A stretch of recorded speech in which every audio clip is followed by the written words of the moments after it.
All right, tonight we have with us professional triathlete Felipe Bastos, who's originally from Brazil, who now lives in Florida.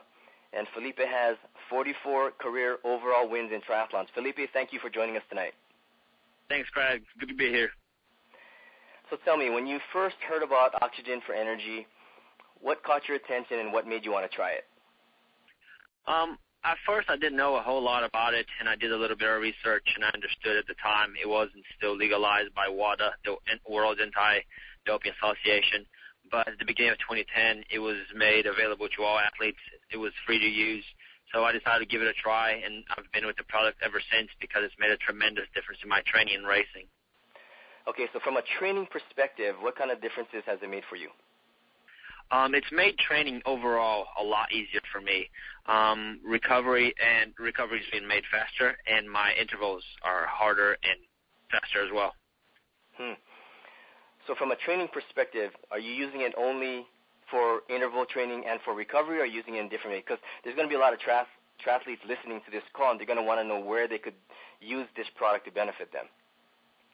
I use it a lot during the hard interval training sessions that I do. Most of my training is done in intervals, but I can only assume it'd be as beneficial in long workouts, especially when you're just starting to push the pace. That aside from the swim that you can't stop, on the bike and the run, you can easily take that out of your pocket, take that out of your jersey, and take a few breaths out of it and keep your pace just as strong. So while I use it most of the time in my interval training, I don't think that using it during the longer sessions would be detrimental at all. In fact, quite the opposite. I think that would speed it up just the same. What is it that makes you use it on your high-intensity speed work and interval-type training? Why are you doing that? Interval training is really hard by nature. You're trying to force a pace on your body that it doesn't want to go at. So I think that pumping my body, making sure that it's oxygen-rich before I go out on a hard session and during that hard session as well as after the session so I recover well, I think that it makes a tremendous difference in keeping up the paces that I want to keep up doing both all swimming, biking, and running. Gotcha.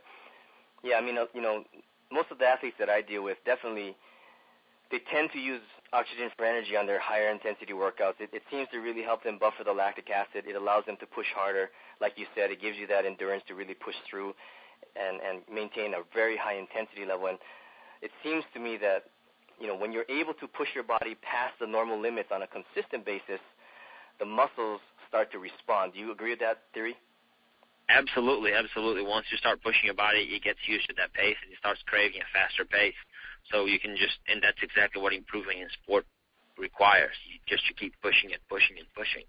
And in order for me to achieve that, I've, since at least 2010, counted on Oxygen for Energy, and it's worked really well for me.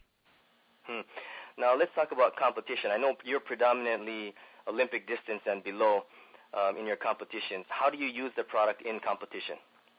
As soon as I get out of the water, when I jump on the bike, I'll have a couple of cans either on my jersey, depending on the uniform that I'm racing, or I'll just put it on the bike if I'm not going to have a lot of time in transition. But either way, I try to take a couple of cans on the bike, and just usually in a 40K bike ride, the 25 miles, I'll go through those 2 cans, and when I start to run, I'll carry a can, or at least if it's a half Ironman, I'll have 2 cans with me, either on my hands, like running sticks. So it actually helps my form just holding the cans.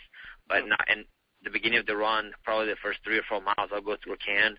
I'll go 2 miles just focusing on my nutrition, and then I'll use a can in the next 2 or 3 miles so I can push the pace all the way to the end. Well, so have you found that in competition when you use it, it's a lot easier to push that pace and finish faster?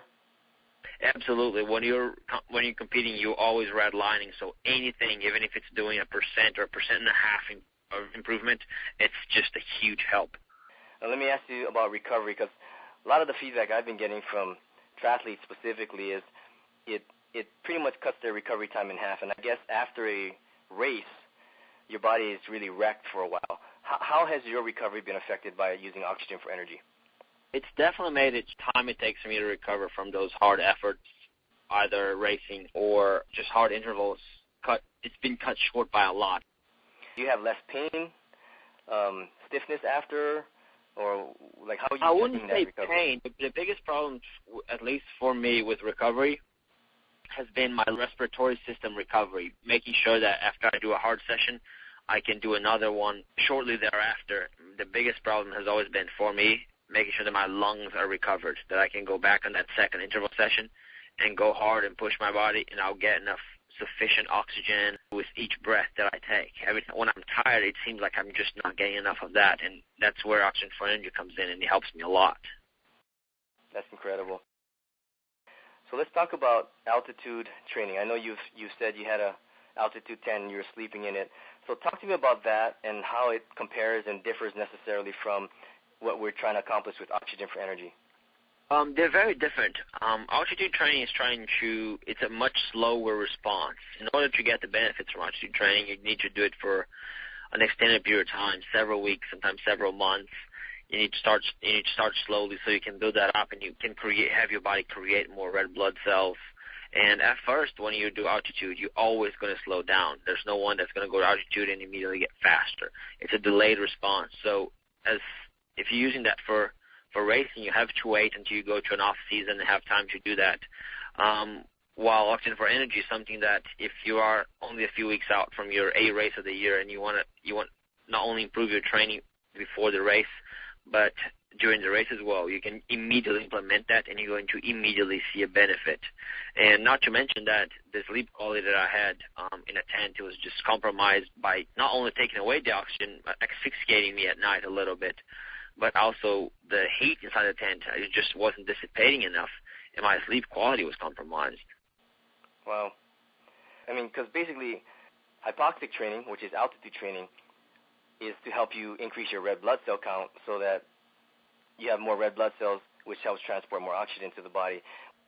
Whereas what we're doing with Oxygen for Energy is referred to as hyperoxic training, where we're actually giving your body higher amounts of oxygen right when you need it most so that you can consistently perform at a higher level and break through those plateaus, right? So which one have you found to be more beneficial for you? Hyperoxic training for me has been the most beneficial because it's at a moment's notice. I can improve how my body is feeling and how I'm reacting. If I've been doing altitude training for 6 weeks, I can't just count on that to make me faster or race. While using Oxygen for Energy at a moment's notice, I can notice that I can go faster, or at least I can keep the pace that I was starting to drop and perform better. So let's say there's some beginner triathletes or up-and-coming triathletes that want to get to your level. What would you tell them about Oxygen for Energy? I tell them definitely give it a try. You have nothing to lose. It's a product that's made a tremendous difference in both my training and my racing, and it's easy to use. It's fast. It's completely safe. Give it a try. Have you had any negative side effects from it at all? Absolutely none. It's only improved my training and my racing. That's incredible. All right, so there you have it, professional triathlete Felipe Bastos talking about using Oxygen for Energy for training and competition. Felipe, again, thank you so much for your time. Appreciate all the input, and we wish you best of luck this season, and we're really excited to see how things go for the rest of the year for you. Thank you, Craig. Thanks for having me.